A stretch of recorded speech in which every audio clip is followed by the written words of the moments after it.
जय श्री कृष्णा। आज मंगलवार के दिन आइए सुनते हैं मंगल देव की कथा। मंगलवार की पूजा करने, व्रत करने, मंगलवार की कथा सुनने, आरती करने और प्रसाद भक्तों में बांटने से सब प्रकार की विपत्ति नष्ट होकर सुख मिलता है और जीवन पर्यंत पुत्र, पौत्र और धन आदि से युक्त होकर अंत में विष्णु लोक को जाता है और सभी प्रकार के ऋण से उत्तीर्ण होकर धन लक्ष्मी की प्राप्ति होती है। स्त्री तथा कन्याओं को यह व्रत विशेष रूप से लाभप्रद है। उनके लिए पति का अखंड सुहाग, संपत्ति, सुख तथा आयु की प्राप्ति होती है और वह सदा सुहागन रहती हैं, अर्थात कभी भी विधवा नहीं होती हैं। स्त्रियों को मंगलवार के दिन पार्वती मंगल गौरी पूजन करके मंगलवार व्रत विधि कथा अथवा मंगला गौरी व्रत कथा सुननी चाहिए। यह कथा सर्व कल्याण को देने वाली होती है। आइए सुनते हैं मंगलवार व्रत कथा। व्यास जी ने कहा, एक बार नैमिषारण्य तीर्थ में 80,000 मुनि एकत्र होकर पुराणों के ज्ञाता श्री सूत जी से पूछने लगे, हे महामुने, आपने हमें अनेक पुराणों की कथाएं सुनाई हैं।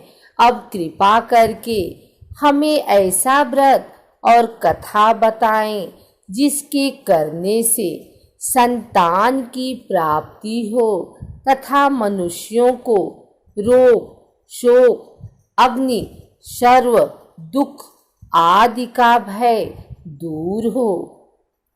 क्योंकि कलयुग में सभी जीवों की आयु बहुत कम है, फिर इस पर उन्हें रोग, चिंता के कष्ट लगे रहेंगे, तो फिर वह श्री हरि के चरणों में अपना ध्यान कैसे लगा सकेंगे। श्री सूत जी बोले, हे मुनियों, आपने लोक कल्याण के लिए बहुत ही उत्तम बात पूछी है। एक बार युधिष्ठिर ने भगवान श्री कृष्ण से लोक कल्याण के लिए यही प्रश्न किया था। भगवान श्री कृष्ण और युधिष्ठिर का संवाद तुम्हारे सामने कहता हूँ, ध्यान देकर सुनो। एक समय पांडवों की सभा में श्री कृष्ण जी बैठे हुए थे। तब युधिष्ठिर ने भगवान श्री कृष्ण से प्रश्न किया, हे प्रभु नंद नंदन गोविंद, आपने मेरे लिए अनेकों कथाएं सुनाई हैं। आज आप कृपा करके ऐसा व्रत या कथा सुनाएं जिसके करने से मनुष्य को रोग, चिंता का भय समाप्त हो और उसको पुत्र की प्राप्ति हो। हे प्रभु, बिना पुत्र के जीवन व्यर्थ है। पुत्र के बिना मनुष्य नरकगामी होता है। पुत्र के बिना मनुष्य पितृ ऋण से छुटकारा नहीं पा सकता और न ही उसका पुत्रक नामक नरक से उद्धार हो सकता है।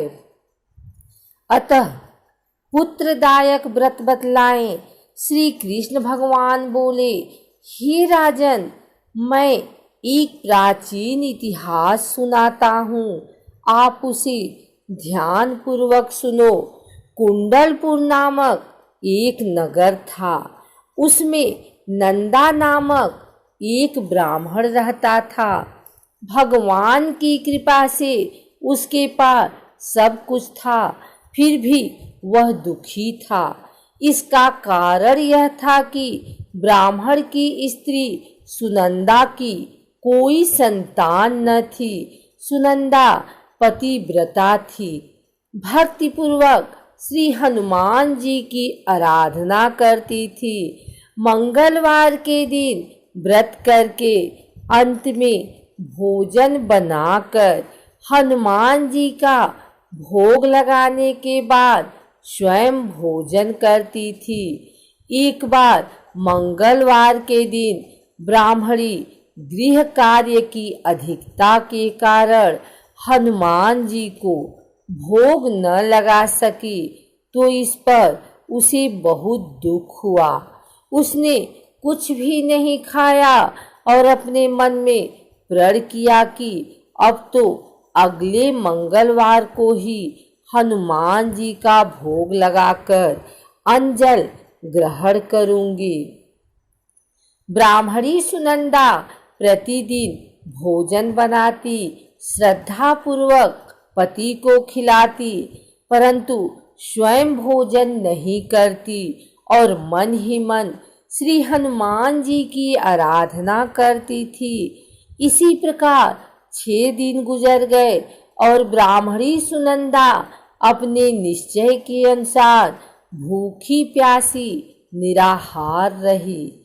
अगले मंगलवार को ब्राह्मणी सुनंदा प्रातःकाल ही बेहोश होकर गिर पड़ी। ब्राह्मणी सुनंदा की इस असीम भक्ति के प्रभाव से श्री हनुमान जी बहुत प्रसन्न हुए और प्रकट होकर बोले, सुनंदा, मैं तेरी भक्ति से बहुत प्रसन्न हूँ, तू उठ और वर मांग। सुनंदा अपने आराध्य देव श्री हनुमान जी को देखकर आनंद की अधिकता से विह्वल हो श्री हनुमान जी के चरणों में गिरकर बोली, हे प्रभु, मेरी कोई संतान नहीं है, कृपा करके मुझे संतान प्राप्ति का आशीर्वाद दें। आपकी अति कृपा होगी। श्री महावीर जी बोले, तेरी इच्छा पूर्ण होगी। तेरे एक कन्या पैदा होगी, उसके अष्टांग प्रतिदिन सोना दिया करेंगे। इस प्रकार कहकर श्री महावीर जी अंतर ध्यान हो गए। ब्राह्मणी सुनंदा बहुत हर्षित हुई और सभी समाचार अपने पति से कहा। ब्राह्मण देव कन्या का वरदान सुनकर कुछ दुखी हुए, परंतु सोना मिलने की बात सुनी तो बहुत प्रसन्न हुए। विचार किया कि ऐसी कन्या के साथ मेरी निर्धनता भी समाप्त हो जाएगी। श्री हनुमान जी की कृपा से वह ब्राह्मणी गर्भवती हुई और 10वें महीने में उसे बहुत ही सुंदर पुत्री प्राप्त हुई। यह बच्ची अपने पिता के घर में ठीक उसी तरह से बढ़ने लगी जिस प्रकार शुक्ल पक्ष का चंद्रमा बढ़ता है। 10वें दिन ब्राह्मण ने उस बालिका का नामकरण संस्कार कराया। उसके कुल पुरोहित ने उस बालिका का नाम रत्नावली रखा, क्योंकि यह कन्या सोना प्रदान किया करती थी। इस कन्या ने पूर्व जन्म में बड़े ही विधान से मंगल देव का व्रत किया था। रत्नावली का अष्टांग बहुत सा सोना देता था। उस सोने से नंदा ब्राह्मण बहुत ही धनवान हो गए। अब ब्राह्मणी भी बहुत अभिमान करने लगी। समय बीतता रहा। अब रत्नावली 10 वर्ष की हो चुकी थी। एक दिन जब नंदा ब्राह्मण प्रसन्न चित्त था, तब सुनंदा ने अपने पति से कहा, मेरी पुत्री रत्नावली विवाह के योग्य हो गई है, अतः आप कोई सुंदर तथा योग्य वर देखकर इसका विवाह कर दें। यह सुनकर ब्राह्मण बोला, अभी तो रत्नावली बहुत छोटी है। तब ब्राह्मणी बोली, शास्त्रों की आज्ञा है कि कन्या 8वें वर्ष में गौरी, 9 वर्ष में रोहिणी, 10वें वर्ष में कन्या, इसके पश्चात रजस्वला हो जाती है। गौरी के दान से पाताल लोक की प्राप्ति होती है, राहिणी के दान से वैकुंठ लोक की प्राप्ति होती है, कन्या के दान से इंद्रलोक में सुखों की प्राप्ति होती है। अगर हे पति देव रजस्वला का दान किया जाता है तो घोर नरक की प्राप्ति होती है। इस पर ब्राह्मण बोला, अभी तो रत्नावली मात्र 10 ही वर्ष की है और मैंने तो 16-16 साल की कन्याओं के विवाह कराए हैं, अभी जल्दी क्या है। तब ब्राह्मणी सुनंदा बोली, आपको तो लोभ अधिक हो गया लगता है। शास्त्रों में कहा गया है कि माता पिता और बड़ा भाई रजस्वला कन्या को देखते हैं तो वे अवश्य ही नरकगामी होते हैं। तब ब्राह्मण बोला, अच्छी बात है, कल मैं अवश्य ही योग्य वर की तलाश में अपना दूत भेजूंगा।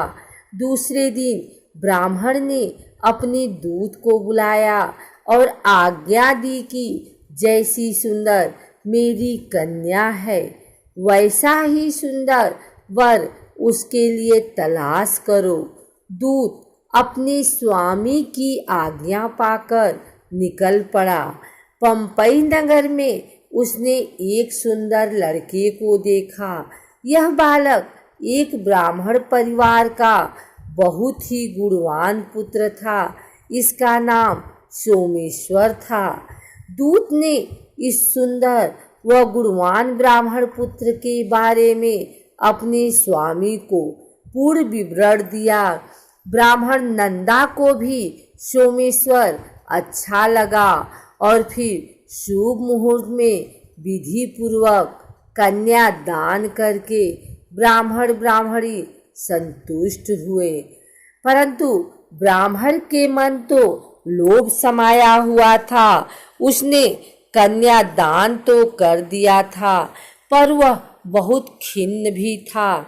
उसने विचार किया कि रत्नावली तो अब चली जावेगी और मुझे इससे जो सोना मिलता था वह अब मिलेगा नहीं।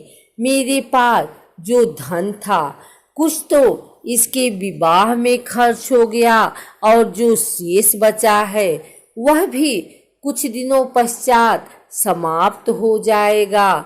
मैंने तो इसका विवाह करके बहुत बड़ी भूल कर दी है। अब कोई ऐसा उपाय हो कि रत्नावली मेरे घर में ही बनी रहे, अपनी ससुराल ना जावे। लोभ रूपी राक्षस ब्राह्मण के मस्तिष्क पर छाता जा रहा था। रात भर अपनी सैया पर बेचैनी से करवटें बदलते बदलते उसने एक बहुत ही क्रूर निर्णय लिया।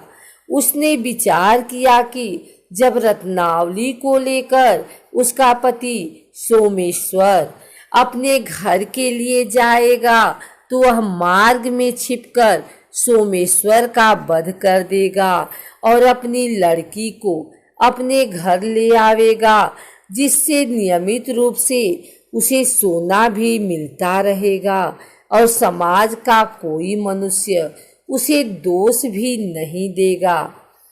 प्रातः काल हुआ तो नंदा और सुनंदा ने अपने जमाई तथा लड़की को बहुत सारा धन देकर विदा किया। सोमेश्वर अपनी पत्नी रत्नावली को लेकर ससुराल से अपने घर की तरफ चल दिया। ब्राह्मण नंदा महालोभ के वशीभूत हो अपनी मति खो चुका था। पाप पुण्य को उसे विचार न रहा। अपने भयानक क्रूर निर्णय को कार्य रूप देने के लिए उसने अपने दूत को मार्ग में अपने जमाई का वध करने के लिए भेज दिया था, ताकि रत्नावली से प्राप्त होने वाला सोना उसे हमेशा मिलता रहे और कभी निर्धन न हो। ब्राह्मण के दूत ने अपने स्वामी की आज्ञा का पालन करते हुए उसके जमाई सोमेश्वर का मार्ग में ही वध कर दिया। समाचार प्राप्त कर ब्राह्मण नंदा मार्ग में पहुंचा और रुदन करती अपनी पुत्री रत्नावली से बोला, हे पुत्री, मार्ग में लुटेरों ने तेरे पति का वध कर दिया है। भगवान की इच्छा के आगे किसी का कोई वश नहीं चलता है। अब तू घर चल, वहां पर ही रहकर शेष जीवन व्यतीत करना। जो भाग्य में लिखा है वही होगा। अपने पति की अकाल मृत्यु से रत्नावली बहुत दुखी हुई। करुण क्रंदन व रुदन करते हुए अपने पिता से बोली, हे पिताजी, इस संसार में जिस स्त्री का पति नहीं है उसका जीना व्यर्थ है। मैं अपने पति के साथ ही अपने शरीर को जला दूंगी और सती होकर अपने इस जन्म को, माता पिता के नाम को तथा सास ससुर के यश को सार्थक करूंगी। ब्राह्मण नंदा अपनी पुत्री रत्नावली के वचनों को सुनकर बहुत दुखी हुआ। विचार करने लगा, मैंने व्यर्थ ही जमाई वध का पाप अपने सिर लिया। रत्नावली तो उसके पीछे अपने प्राण तक देने को तैयार है। मेरा तो दोनों तरफ से मरण हो गया। धन तो अब मिलेगा नहीं। जमाई वध के पाप के फलस्वरूप यम यातना भी भुगतनी पड़ेगी। यह सोचकर वह बहुत खिन्न हुआ। सोमेश्वर की चिता बनाई गई। रत्नावली सती होने की इच्छा से अपने पति का सिर अपनी गोद में रखकर चिता में बैठ गई। जैसे ही सोमेश्वर की चिता को अग्नि लगाई गई, वैसे ही प्रसन्न हो मंगलदेव वहां प्रकट हुए और बोले, हे रत्नावली, मैं तेरे पति की भक्ति से बहुत प्रसन्न हूँ। तू वर मांग। रत्नावली ने अपने पति का जीवन दान मांगा। तब मंगलदेव बोले, रत्नावली, तेरा पति अजर अमर है। यह महाविद्यवान भी होगा और इसके अतिरिक्त तेरी जो इच्छा हो वर मांग। तब रत्नावली बोली, हे ग्रहों के स्वामी, यदि आप मुझ पर प्रसन्न हैं तो मुझे यह वरदान दीजिए कि जो भी मनुष्य मंगलवार के दिन प्रातःकाल लाल पुष्प, लाल चंदन से पूजा करके आपका स्मरण करे, उसको रोग व्याधि न हो, स्वजनों का कभी वियोग न हो, सर्प, अग्नि तथा शत्रुओं का भय न रहे। जो स्त्री मंगलवार का व्रत करे वह कभी विधवा न हो। रत्नावली अपने पति को पुनः प्राप्त कर बहुत प्रसन्न हुई और मंगलदेव का व्रत प्रत्येक मंगलवार को करके व्रतराज और मंगलदेव की कृपा से इस लोक में सुख ऐश्वर्य को भोगते हुए अंत में अपने पति के साथ स्वर्ग लोक को गई।